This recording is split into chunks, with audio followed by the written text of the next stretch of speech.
Estamos en uno de los momentos más históricos en la guerra de Israel con Irán y es posible que el régimen de Irán caiga. Pero ¿qué pasaría si cae? Para eso, esa gran pregunta, porque esto también va a impactar a ustedes, así estén al otro lado del mundo y ya entenderán cómo.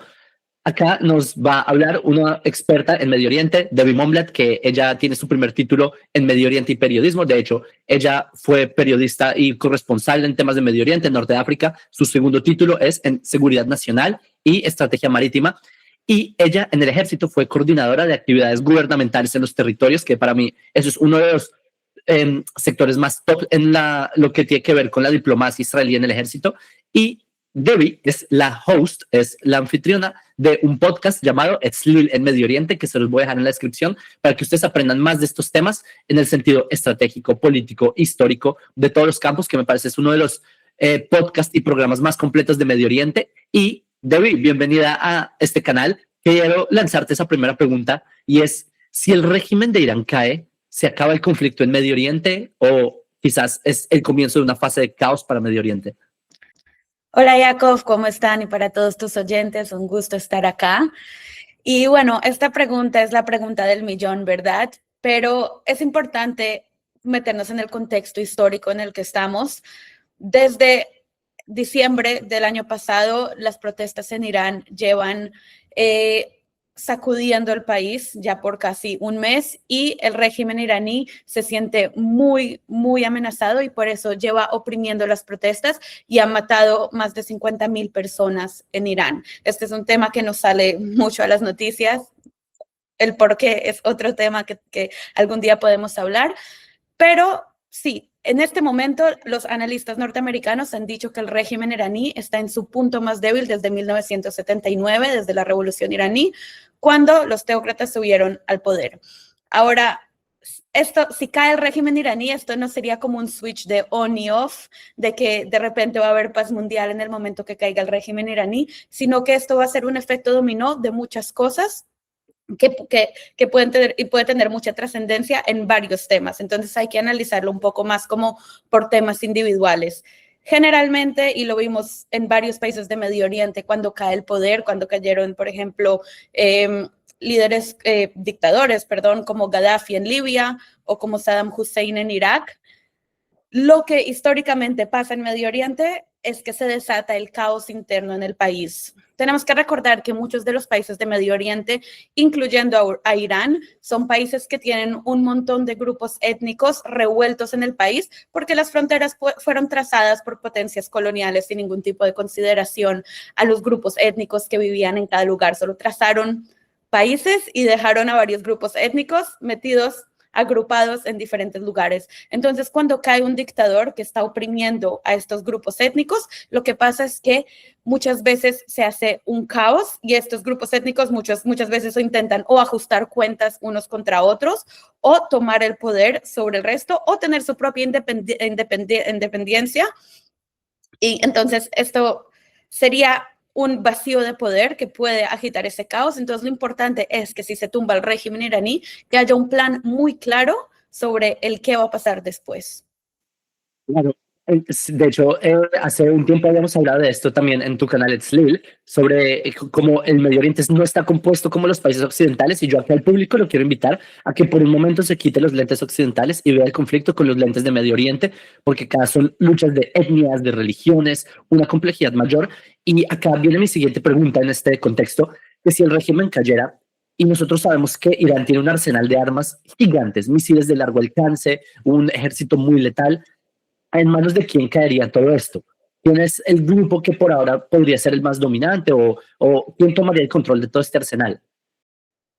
Este es un problema muy grande y yo creo que por eso países como Estados Unidos no se han lanzado a derrocar el régimen iraní, porque esa es la pregunta más importante. Irán tiene uno de los ejércitos con arsenales más grandes en todo el Medio Oriente y también no tiene todavía un arma nuclear, pero está en camino y tiene misiles balísticos que pueden llevar estas cabezas nucleares al otro lado del mundo casi. Si quieren una prueba de eso, pueden ver la guerra en junio contra Israel, que Irán lanzó cientos de misiles balísticos y todos estos tienen capacidad de llevar una cabeza nuclear. Entonces estamos hablando de un arsenal muy, muy delicado. Y el gran problema es que este arsenal no está controlado por el ejército iraní. Este arsenal está controlado hoy en día por la Guardia Revolucionaria. ¿Qué es la Guardia Revolucionaria? Es muy importante de entender para entender todo esto. Cuando en 1979 fue la revolución iraní y los ayatolás subieron al poder, ellos crearon como un ejército sobre el ejército de Irán, que se llama la Guardia Revolucionaria, y es literalmente eso, como lo dice su nombre. Está encargado de cuidar a la revolución islámica, es decir, está encargado de cuidar a los ayatolás y todos sus intereses. Entonces, si caen los ayatolás, este arsenal directamente queda en manos de la Guardia Revolucionaria. Entonces, en vez de ver un clérigo con turbantes, vamos a ver un general, pero probablemente este puede tener la misma ideología o una más extrema que los clérigos, y tener todo este arsenal en sus manos puede ser muy peligroso. Quiero aclarar que la Guardia Revolucionaria de Irán fue declarado como organización terrorista ya por la Unión Europea, por Estados Unidos, por Israel, por varios países en el mundo. Entonces, aunque el gobierno iraní también es un régimen terrorista, si cae, quedaría bajo su grupo que lo cuida, grupo militar que lo cuida, que también es un grupo terrorista. Entonces, este es un tema súper, súper delicado, que si países de Occidente se meten a tumbar al régimen iraní, tienen que tener mucho cuidado y tratar de evitar que este arsenal caiga otra vez en manos de las guardias revolucionarias. Claro, y para el público, como para hacerles un paralelo, no sé si se acuerdan que cuando capturan a Maduro, ¿quién estaba protegiendo a Maduro? ¿Acaso era un escuadrón venezolano? No, era un escuadrón cubano, porque el modelo de las dictaduras es esa. Tú tomas a un agente externo que te proteja del pueblo que está en descontento. Lo mismo Irán, toman a un agente que es externo al, digamos, el monopolio militar de Irán, y esta es esta guardia revolucionaria, es como un subejército que los cuida, y es una de las tantas muestras que es una dictadura. Es muy loco. Sí, son declarados como grupo terrorista por el mundo. Significa que Irán es básicamente controlado y puede caer en las manos de una organización que es considerada terrorista a nivel mundial. Hablando de organizaciones terroristas, hay otra organización que se llama Hezbollah, que es una organización que está en Líbano. Quizás puedes hablar un poco más de esto, pero quería preguntarte si Hezbollah, que tiene frontera el conflicto con Israel, porque Irán, ok, está a varios miles de kilómetros, pero Hezbollah, que está muy cerca, y ellos son un proxy de Irán, es decir, como un grupo satélite que Irán utiliza para atacar a Israel. Si cayera Irán, no sería por lo menos una buena noticia aquí de que digamos que ellos que dependen financieramente de Irán, quizás ese flujo de dinero como se acaba, entonces Hezbollah se desintegra. ¿O qué llegaría a pasar con Hezbollah? Por un lado sí, por un lado no. Tenemos que entender un poco qué es Hezbollah para entrar en contexto. Líbano es un país que tiene una proporción bastante grande de chiitas, como los clérigos en Irán, comparado a otros países de Medio Oriente, que la gran mayoría son de mayoría sunita. En Irán, en Líbano, un tercio son chiitas. Cuando en 1979 el régimen de los ayatolás sube al poder en Irán y crean la Guardia Revolucionaria para cuidar al régimen, también se dedican a lo que se llamó exportar la revolución, ¿ok? Y el primer lugar al que ellos exportaron la revolución musulmana chiita fue al Líbano. Vieron una oportunidad perfecta porque el Líbano en ese momento estaba en una guerra civil sectaria, sunitas contra chiitas contra cristianos, ¿ok?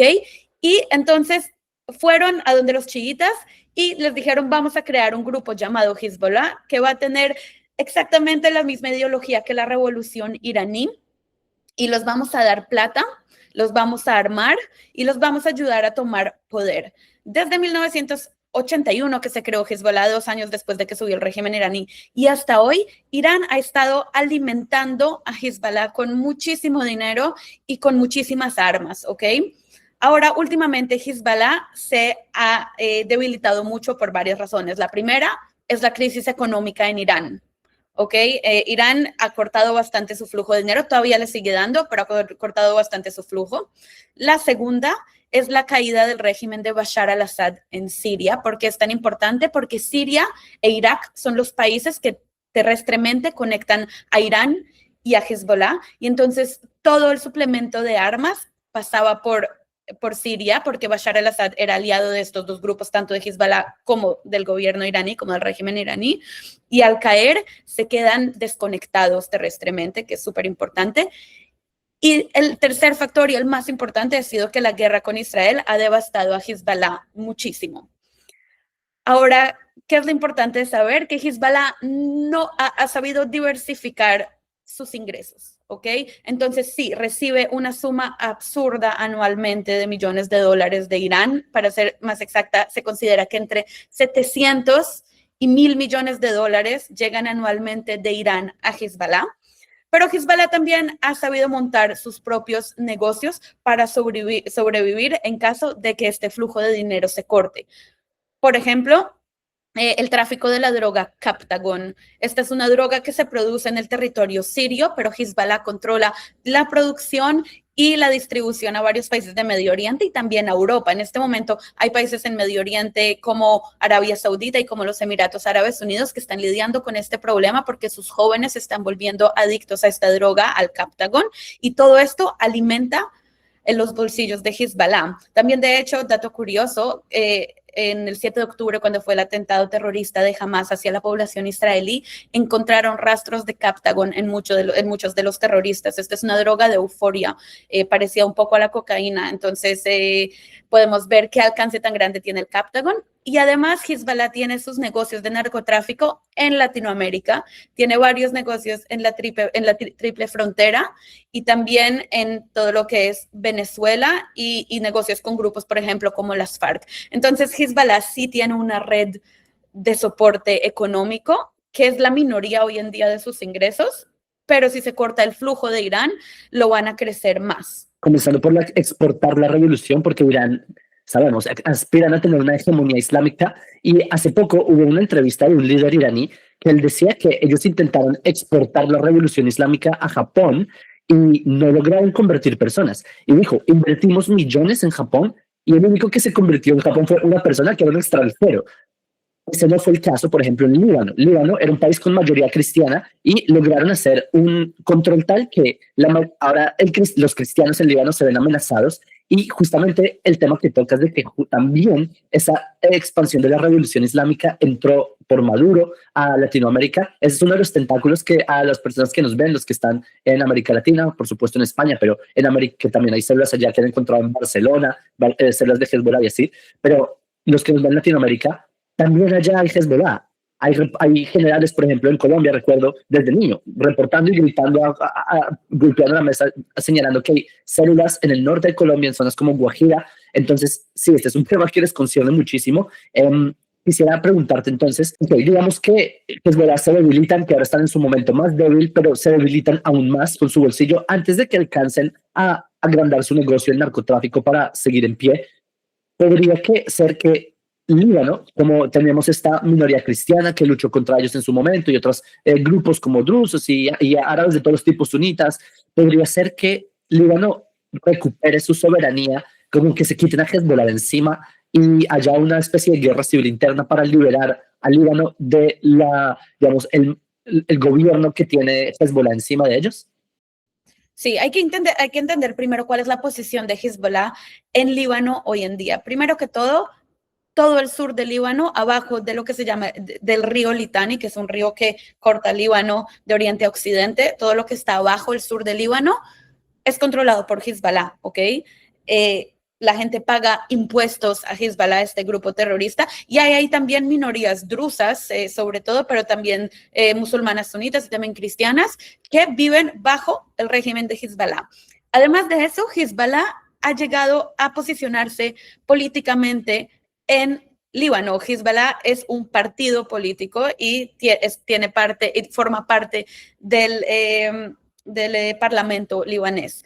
Ahora, el ejército libanés, y otra cosa que es importante entender, Hezbollah es el grupo no gubernamental más armado del mundo y a veces supera el nivel de armas que tienen otros ejércitos de países en el mundo, como por ejemplo el ejército libanés. Entonces, esto significa que Hezbollah tiene más armas y más arsenal que el ejército libanés, y sus soldados están muy bien entrenados porque muchos han sido entrenados por la Guardia Revolucionaria iraní y tienen un ejército muy bien diseñado. Entonces, esto es un problema, pero ahora sí es su punto más débil, y el ejército libanés tiene todas las ganas de recuperar el sur del Líbano y que Hezbollah se desarme. obviamente por negociación no va a suceder, Hezbollah no se quiere desarmar, entonces el ejército libanés lo que necesita es ayuda externa, necesita ayuda de países que ya han dicho que van a ayudar, como por ejemplo Estados Unidos o como por ejemplo Francia, que es un país que ha estado siempre muy involucrado en las dinámicas del Líbano.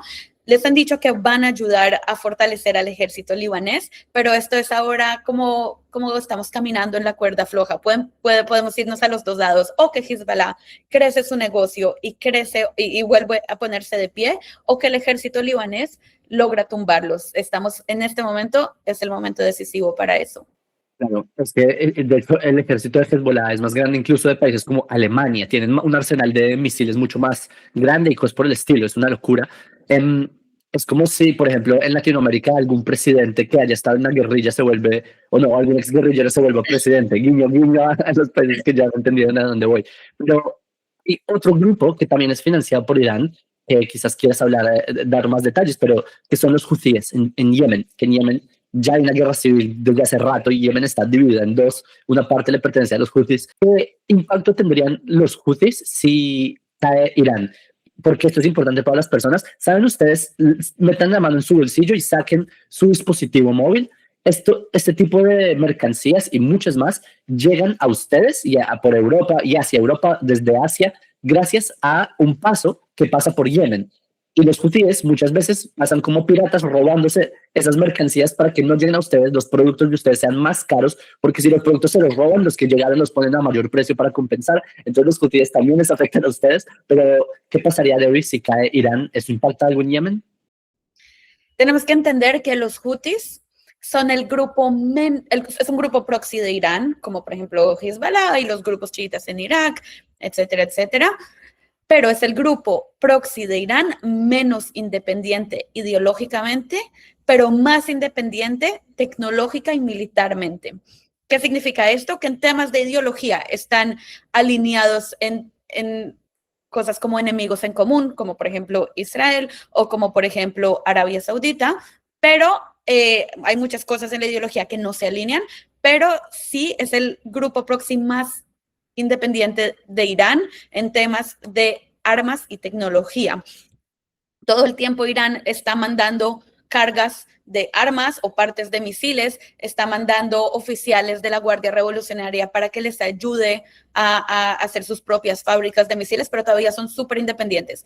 Entonces, si cae el régimen iraní, eso sí, se corta el suplemento de armas a los hutíes, entonces volverían a ser como este grupo tribal que tiene inspiraciones al separatismo y a la independencia del gobierno reconocido internacionalmente de Yemen, pero para mí yo creo que puede dejar de ser una amenaza global. Lo que han estado haciendo los hutis que tú ahorita mencionaste es cerrar el estrecho de Bab el-Mandeb. Es muy importante porque acorta por semanas, si no meses, si no estoy mal, el tránsito marítimo desde Asia hasta Europa, porque la mayoría de barcos lo que quieren hacer es cruzar por Bab el-Mandeb para llegar al canal del Suez y salir al mar Mediterráneo. Y si el estrecho de Bab el-Mandeb está bloqueado, entonces lo que tienen que hacer es rodear todo África por abajo de Sudáfrica y de esa manera llegar al Mediterráneo y llegar a Europa. Entonces, lo que han hecho los hutíes para aplicar presión global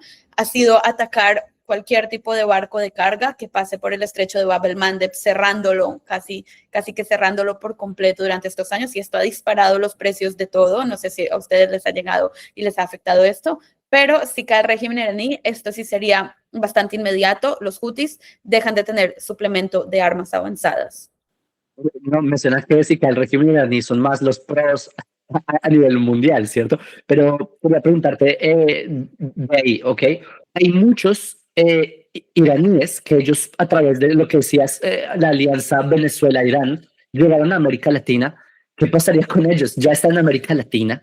O quizás sería al revés. ¿Sabes? En la Segunda Guerra Mundial, cuando cayó el régimen nazi, muchos nazis buscaron refugio en América Latina. Muchos fueron hospedados en países como Argentina en su momento y así. ¿Podría pasar un escenario similar con Irán, que se lleguen a refugiar en los lugares de América Latina donde todavía los reciben con brazos abiertos? Yo pienso que sí. Hoy en día hay muchos gobiernos, no muchos, pero algunos gobiernos en América Latina que están alineados con el régimen en Teherán. como por ejemplo Venezuela hace un mes, hoy en día con la caída de Maduro el escenario es un poco diferente, pero por ejemplo Nicaragua y por ejemplo Cuba, ¿sí? Estos son países que tienen tratados de libre visado con Irán. Y aparte, lo que hizo Venezuela en el pasado puede tener mucha repercusión ahora. ¿Qué hizo Venezuela en el pasado? Durante todos estos años, Venezuela le ha estado dando pasaportes venezolanos a personas de las guardias revolucionarias y a personas de Hezbollah también. Entonces significa que ahora todas estas personas son iraníes, pero también son venezolanos. Entonces esto les daría una puerta mucho más grande para entrar a Latinoamérica y esto es algo que los países latinoamericanos tienen que tener muy en cuenta si es que cae el régimen iraní. Loco. De hecho, me gustaría contarle al público una historia también a ti, Debbie, no sé si te la he contado, que en uno de los lugares donde yo vivía en Israel hay un barrio en donde hay muchos iraníes. Y no se trata de judíos que vivían en Irán y vinieron, sino iraníes. ¿Por qué están ahí? Porque ellos ayudaron a Israel durante todas estas décadas de guerra, porque hay muchos iraníes que detestan al régimen, la mayoría, y muchos ayudan a Israel y están en contacto con el Mossad y así, y por eso cuando ayudan, hay veces los descubren y tienen que escapar de Irán, el Mossad les ayuda a escapar y por eso algunos viven en Israel, ¿sabían eso? Es dato curioso, no les digo ubicaciones y eso por el dato, pero también a la inversa, que gobiernos como ¿saben? Evo Morales en su momento y todo esto, muy amigos de Irán, se empiezan a hospedar personas de la dictadura iraní en sus países y es el tipo de personas que no porque cayó el régimen iraní terminan su aspiración religiosa utópica, siguen con la misma locura y siguen tratando de revivir esas ganas de hacer terror en el mundo, entonces para que se cuiden. Pero para ir cerrando, David, si el régimen iraní cae, es posible que esta sociedad iraní, si es que se puede, si es que podemos hablar de una sociedad iraní, ¿cierto? Si es que hay algo homogéneo ahí o es mucho más compleja la sociedad iraní, ¿será que la sociedad iraní podría nacer una democracia secular o no religiosa como lo es ahora? ¿O será que estoy siendo muy optimista? En general, las noticias, cuando nos alegramos de que el régimen va a caer, quizás no vaya a ser como el país que todos estamos esperando que sea. Me imagino que preguntas esto en base a lo que pasó, por ejemplo, en Irak, que Estados Unidos creía que iba a poder haber una democracia y esto fue un intento fallido, o en Afganistán, por ejemplo. Pero yo quiero decir que Irán es un poco diferente al resto de países de Medio Oriente. Irán tiene la población, una de las poblaciones más educadas, tiene más de un 90% de personas que saben leer y escribir y un montón de personas con títulos universitarios y la gran mayoría, yo me atrevería a decir que más del 80% odian al régimen y se autodenominan como seculares. También quiero decir que los iraníes no son árabes, los iraníes son persas. Y esta es una cultura milenaria con un montón de historia y un montón de cultura. Y de hecho, sí sabemos de aspiraciones de democracia que ha tenido el pueblo iraní hace más de 100 años, cuando fue la revolución de 1906. Los iraníes estaban tratando de formar un parlamento y estaban tratando de tomar pasos democráticos. Entonces yo pienso que sí, yo pienso que Irán no sigue la línea de todos estos países de Medio Oriente a los que ha sido imposible traer la democracia. Yo pienso que Irán es un país muy diferente, mucho más secular y mucho más educado, que sí puede llegar a tener algún tipo de transición democrática. Otra vez, todo esto tiene que ser tratado con muchísima inteligencia para que se llegue a ese resultado. Me alegra escuchar como esa fin feliz que podríamos llegar a tener. A mí también me encantaría otra vez que Israel estemos en paz con Irán como fue en su momento. Y gracias, Debbie. Yo voy a dejar acá al público con ganas de conocer más el tema. Les voy a dejar en la descripción el enlace para que ustedes lleguen también al canal, al podcast de Etzlil en Medio Oriente, que es el podcast que Debbie es la anfitriona. Y ahí ustedes van a poder escuchar de estos temas en montones, sobre todo los países que se han mencionado. Debbie tiene podcasts, entonces están invitados también a ir allá y muchas gracias por participar. Muchas gracias a ti, ha sido un placer esta charla.